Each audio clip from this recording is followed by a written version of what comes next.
I would hope so. Unless I needed them at work, like a lot of parents did back then. You need them to work with you, or you can't afford to send them places. Or probably both, but I would say more immigrants, just because that's the foundation of our country, and basically everybody here was an immigrant at some point, except for the Native Americans. But I think they wanted to create an American culture that would require the immigrants to learn. Absolutely. Absolutely. The earlier you get kids started on education, the better. Also, that freed up the parents to do what they needed to do for work or home. And then a little bit of that culture building in America where you're around other people that are different than you, so you get to learn, assimilate, acculturate, whatever you need to do. Oh, yeah. Yeah, that's a weird balance that has to take place between how much do you keep and how much are you willing to give up.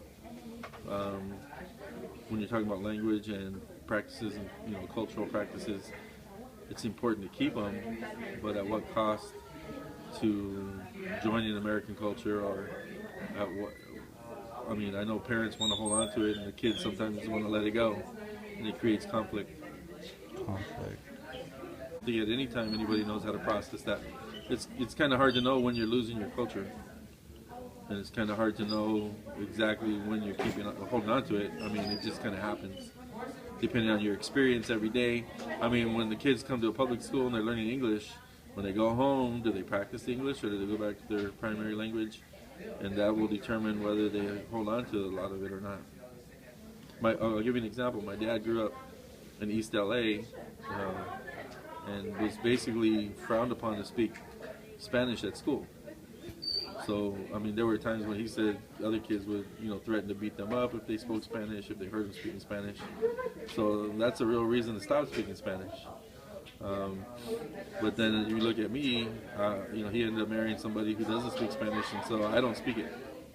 I'm half Mexican, but I don't speak Spanish, which to me is a terrible tragedy. So, like I said, it depends on everybody's experience.